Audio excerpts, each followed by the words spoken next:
కర్ణాటకలో హిట్ అయిన సూ ఫ్రమ్ సో ఇప్పుడు తెలుగు ప్రేక్షకుల ముందుకు వచ్చింది. చిన్న పట్టణ వాతావరణం నవ్వించే సన్నివేశాలతో ఈ కామెడీ హర్రర్ సినిమా తెరకెక్కింది. సనీల్ గౌతమ్, జేపీ దుమినాథ్, రాజ్బీ శెట్టి, పుష్పరాజ్ బొల్లార్ ప్రధాన పాత్రలో నటించారు. కొత్త దర్శకుడు జేపీ దుమినాథ్ దర్శకత్వం వహించగా సినిమాటోగ్రఫీ ఎస్ చంద్రశేఖరన్, సంగీతం సందీప్ అందించారు. మైత్రి మూవీ మేకర్స్ తెలుగు రాష్ట్రాల్లో రిలీజ్ చేశారు. కథ కోస్తా కర్ణాటకలోని ఓ గ్రామం నేపథ్యంలో ఈ కథ సాగుతోంది. గ్రామస్తులను ఒక దయ్యం వేధిస్తుందా అనే ప్రశ్నతో సినిమా మొదలవుతుంది. సీరియస్ ప్లాట్ ఉన్న నవ్వులు పూయించే సన్నివేశాలు వరుసగా వస్తుంటాయి. రవి అన్న, అశోక్, గురూజీ, బావతో పాటు ప్రకాష్ దుమినాథ్, దీపక్ రాయ్ ముఖ్య పాత్రలో నటించారు. నటనలో హీరోగా సనీల్ గౌతమ్ బాగా న్యాయం ఇచ్చాడు. జేపీ దుమినాథ్ చిలిపితనంతో, అమాయకత్వంతో ఆకట్టుకున్నాడు. రాజ్బీ శెట్టి ఉన్నప్పుడల్లా సీనికి బరువు వచ్చింది. పుష్పరాజ్ బొల్లార్ అయితే షో స్టేలర్ గా నిలిచాడు. టెక్నికల్ అంశాలు, గ్రామీణ నేపథ్యాన్ని సినిమాటోగ్రాఫర్ చంద్రశేఖరన్ అందంగా చూపించాడు. కొత్త దర్శకుడైన జేపీ దుమినాథ్ రైటింగ్, దర్శకత్వం అద్భుతంగా చేశారు. కామెడీ సినిమాకు అవసరమైన క్రిస్పీ ఎడిటింగ్ కూడా plus point.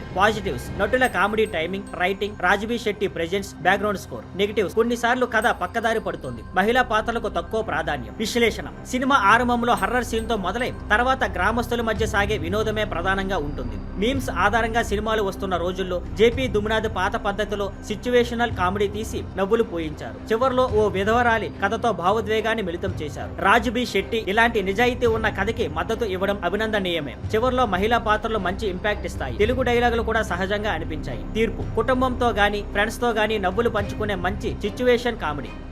Thank you for watching. Please like, share and subscribe.